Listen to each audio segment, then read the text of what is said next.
Le Burkina Faso est confronté depuis 2015 à de nombreuses crises humanitaires majeures et complexes liées notamment aux attaques terroristes, aux conflits intercommunautaires, à la COVID-19, à l'insécurité alimentaire et aux catastrophes naturelles. Malgré cette conjoncture, le Burkina Faso a su de manière synergique avec l'ensemble de ses partenaires techniques et financiers mettre en œuvre des stratégies qui ont permis d'engranger des résultats satisfaisants. Le pays a été en mesure de surpasser ses objectifs depuis le lancement du partenariat de Ouagadougou. Spécifiquement, le nombre d'utilisateurs additionnels est passé de 779 000 en 2020 à 858 000 en 2021, soit une progression de 10,14%. Une progression de la prévalence contraceptive moderne chez toutes les femmes de 27,5% en 2020 à 28,2% en 2021. Chez les femmes en union, ce taux est passé de 31,1% à 31,9% au cours de la même période.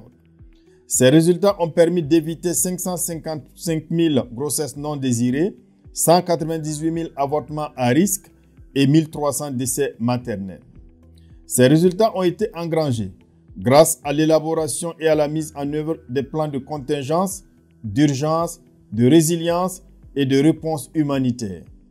À cela s'ajoute la poursuite de la mise en œuvre des stratégies à haut impact telles que la délégation des tâches, la stratégie mobile, la planification familiale du postpartum et du post-abortum, la semaine nationale de la planification familiale, l'auto-injection de DMPA sous-cutané et la mise en place du dispositif minimum d'urgence.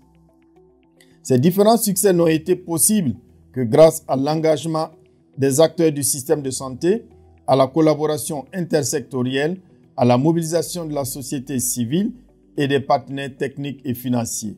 C'est l'occasion pour moi de réitérer mes remerciements à ces différents acteurs. Je vous remercie.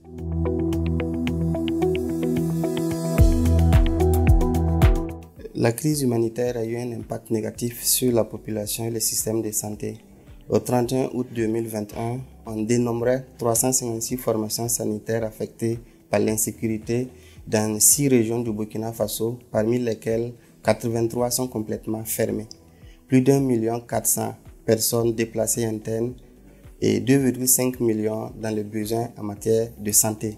Malgré la persistance de cette crise, la résilience est effective et se traduit par le renforcement des capacités de certaines formations sanitaires et des compétences des leaders communautaires, y compris la prise en charge des cas de violence basés sur le genre et la mise en place des dispositifs minimums d'urgence. L'accompagnement psychologique des personnes déplacées internes, des populations hôtes et du personnel de santé.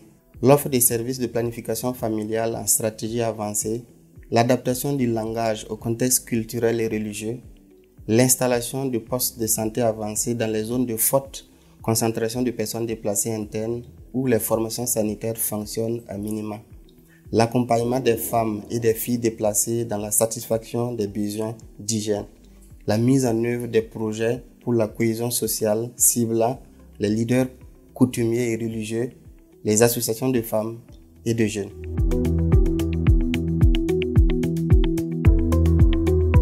Donc les difficultés liées aux prestations de planification familiale, et ce en droite ligne avec bien sûr la situation instable dans certaines régions liées à la sécurité sanitaire, sont entre autres l'inaccessibilité géographique de certaines formations sanitaires. Certaines femmes ont besoin donc de ces prestations. Malheureusement, pour y parvenir au niveau des formations sanitaires, c'est difficile parce qu'il n'y a pas donc de routes sécurisées.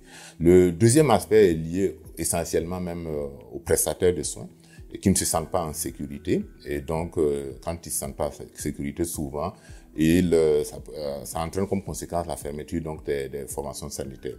Et ça correspond donc ça entraîne donc une rupture de l'offre de soins en termes donc de planification familiale. L'autre aspect également est lié donc à l'approvisionnement. Du fait de l'insécurité des différentes voies d'accès, cela peut entraîner effectivement des ruptures donc de produits au niveau des différentes formations sanitaires et une rupture donc de l'offre de soins. Et le dernier aspect qui est non moins important, c'est lié effectivement à la mobilisation des ressources financières comment effectivement mobiliser davantage de ressources financières pour venir en appui donc à ce besoin des populations. Face à ces difficultés qui ont été énumérées plus tôt, l'État s'investit pour rendre le système de santé plus résilient dans la préparation de l'ensemble également du système, à être plus résilient et à développer des stratégies innovantes pour toujours continuer à offrir ces prestations aux populations, être le plus proche donc des populations. Il y a également un effort de collaboration à travers, bien sûr, les efforts que l'État fait avec l'ensemble des partenaires techniques et financiers pour donc rendre au plus près de ces populations ces différentes prestations de soins.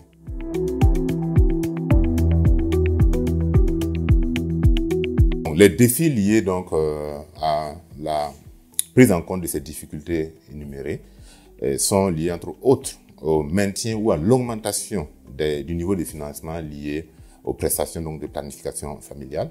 Également, travailler à rendre plus efficient l'approvisionnement des formations sanitaires donc en produits contraceptifs et à travers bien sûr des stratégies innovantes. Et bien sûr, la prise en charge intégrée des personnes déplacées internes parce qu'ils ont des besoins. Et il faut développer donc une offre de soins pour ces populations qui en ont besoin. Et enfin, il faut travailler effectivement à maintenir les formations sanitaires ouvertes, à réouvrir les formations sanitaires donc qui sont fermées et accompagner effectivement les agents de santé qui y travaillent par donc le maintien, l'accompagnement psychologique et le maintien dans leur poste de travail respectif.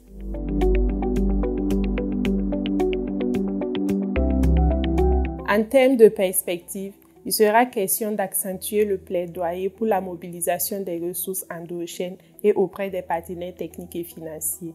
Il sera aussi question du passage à l'échelle de certaines pratiques à haut impact, comme la délégation des tâches et l'auto-soin. Nous aurons aussi la mise en œuvre et l'élaboration du plan stratégique des adolescents et jeunes. Par ailleurs, nous avons l'investissement proportionnel et continu dans les interventions de réponse de protection d'urgence et le renforcement du système de santé et des services de base.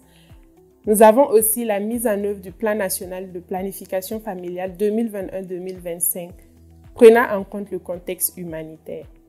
Mesdames et messieurs, malgré les crises humanitaires à contingences multiples que traverse notre pays, les succès engrangés par le Burkina Faso en 2021 sont remarquables. Nous réitérons nos engagements en matière de planification familiale et nous demeurons convaincus qu'aucune stratégie de préparation, de réponse et de résilience ne peut être efficace et durable sans l'implication effective des communautés. Je vous remercie.